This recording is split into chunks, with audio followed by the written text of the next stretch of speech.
It all begins with a man named Kim. Every single day as he gets off the bus, he notices a girl sitting there at the bus stop, surrounded by her luggage. For the first few days, he doesn't think much of it and just ignores her. But finally, one day, the poor fellow gets frustrated and asks her, "What are you doing there?" The girl simply replies, "I'm waiting for a bus." Kim looks at her and says, "The bus I just got off was the last one. Another bus won't arrive until the morning." The girl, whose name is Lee, looks at him and asks a strange question. "Do you know me?" Kim has no idea who she is. He just shakes his head awkwardly and walks away. But the next day, the exact same thing happens. Kim gets off the bus, and there she is, sitting at the stop again. The only difference today is that it's pouring rain. Kim starts to feel really sorry for her. He tells her, "It's not right for you to stay out here. My house is nearby. You can spend the night there if you want." Surprisingly, Lee agrees, and Kim takes her home. The scene then shifts to a hospital ICU. A nurse is on night duty when a strange man tries to enter the unit. When she stops him, he reveals something chilling. He actually wants to go to the morgue, the place where they keep the dead. Before she can even react, a patient's health suddenly crashes. By the time she handles the emergency and looks back, the man is gone. Next, we find ourselves in a light shop owned by a man named Jung. A very confused man comes in to borrow a light. Jung gives it to him, but strangely, he writes down all of the man's information in a register without saying a word. Just then, that same man from the hospital walks in. Jung asks, "How can I help you?" But the man just looks around, confused, and leaves without saying anything. Then, we see a school. A girl is standing on the ground, watching a class from a distance. It turns out a girl named Haiju is sitting in that class. Haiju notices her and waves a greeting from the window. But here is the strange part. Everyone else is completely ignoring Haiju and the other girl, almost as if they aren't even there. Back at the light shop, another man approaches Jung. As soon as he enters, something bizarre happens. Jung's glasses start turning to ice. The man asks Jung, "Have you seen a dog? A dog keeps bothering me and barking in front of my house." Jung tells him he hasn't seen any dog and takes off his glasses. The moment he does, the man leaves. Back at Haiju's school, her friends are all gossiping about how many girls have been seeing spirits lately. Haiju tries to join the conversation, but her friends act as if she's invisible. They don't respond or even look at her when she calls their names. Then, a woman named Heewon enters the light shop. She's silent, observing everything. Just as she's about to touch one of the lights, Jung warns her in a sharp, awkward tone, "You shouldn't do that! He sounds so serious. It's as if touching the light would be a fatal mistake." Heewon leaves. Later, Haiju is walking home from school in the rain. She's feeling scared, so she ducks into the light shop. We see that Jung knows her well and is happy to see her. He gives her some candy and they start talking. Haiju admits she's terrified because of all the ghost stories she's been hearing. Jung gently tells her, "That's nothing to be scared of." Then he asks her a weird question. "Do you live with your mother?" When she says yes, Jung tells her she has a special gift from God.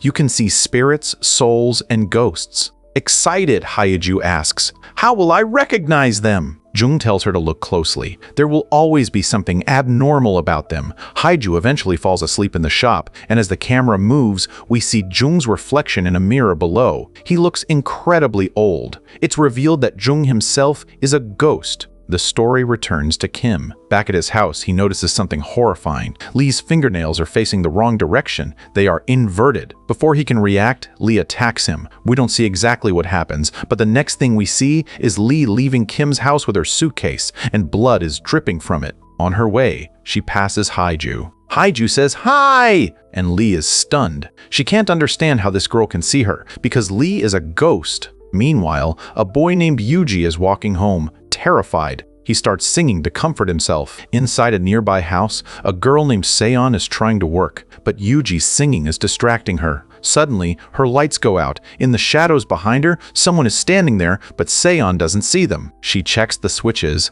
but everything seems fine. The lights just won't turn on in her house. She goes back to her laptop, but Yuji's voice bothers her again. She looks out the window to tell him to stop, but Yuji sees the figure standing right behind her and runs away in pure terror. At the hospital, a nurse is in the washroom when someone appears from the vent, watching her.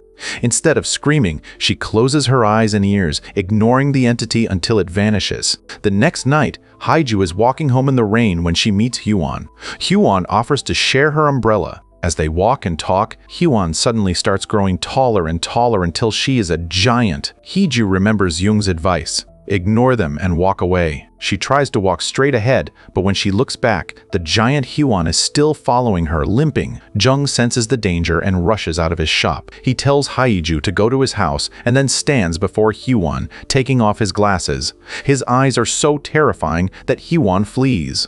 The next day, Yuji sees Lee and her suitcase. He doesn't notice the blood. He offers to share his umbrella with her. As they pass Seon's house, Yuji mentions he's scared of that place because he saw something behind the owner. Inside, Seon finally notices the shadow and realizes she isn't alone in the house. Outside, Yuji finally looks at Lee's hands. He sees the inverted nails and realizes she isn't human. He falls, his legs twisting in fear, trembling violently. Lee asks, "Are you okay?" But Yuji just limps away. Lee then goes to the light shop. She stares at a bulb and tells Jung, "I know what I need." She leaves just as detectives arrive looking for a man. Outside, the detectives see blood where Lee walked, but they don't see the suitcase. They see her looking frail and give her a raincoat to protect her from the rain. At the hospital morgue, a nurse is terrified because a corpse was talking. The doctor isn't surprised. He tells the nurse to apologize to the body. After the nurse leaves, the doctor talks to the body, gently explaining to her that she is dead.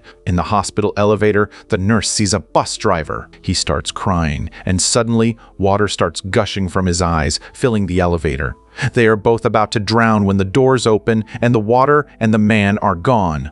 Back at the shop, the detective is still searching for a criminal. As he talks to Jung, we notice the detective's eyes are constantly changing. The next morning, the nurse is moving a patient who tells her, "I see people who are invisible." The nurse admits she sees them too. She explains it started after she had an accident and came back from the brink of death. She warns him that if he sees someone like that, he must ignore them. She leads him to a room full of patients in comas. Here is the big twist. All the characters we've been watching, Kim, Yuji, Seon, Haeju, are actually in comas in the real world. Their souls are wandering in this middle world because they are neither fully dead nor fully alive. Haeju always buys bulbs for her mother from Jung's shop, but they always break as soon as she gets home. One day, she feels a strange fragrance of flowers while hugging her mother. In the real world, the doctor is placing flowers around Haeju's mother's corpse. She is dead. The story then reveals the past. We see everyone's normal lives. Kim was going to meet his fiancée, who was Lee. Hyewon and Seon were roommates. Heeju's mother was picking her up because her father was away. Yuji boarded a bus driven by the same driver from the elevator. The driver knew the brakes were bad but didn't fix them. In the rain, the bus crashed over a bridge into the water. In the real world, Haeju's mother and Hyewon died instantly. Everyone else ended up in comas. Kim's mother, angry and grieving, told Lee that Kim was dead, even though he was just in a coma. Lee, who was deaf and had no one but Kim, was so heartbroken she took her own life. She died in such pain that her fingernails broke and inverted. Back in the soul world, the loop continues. Kim gets off the bus and falls because his legs were broken in the accident. Lee, acting as his guardian, would carry him home and stitch his legs every night so he could eventually walk and recover in the real world. She wasn't a killer, she was protecting him. Seon, in her dark house, finally remembers the accident. She remembers her friend Hyewon grabbing her to save her. Hyewon's spirit appears and comforts her.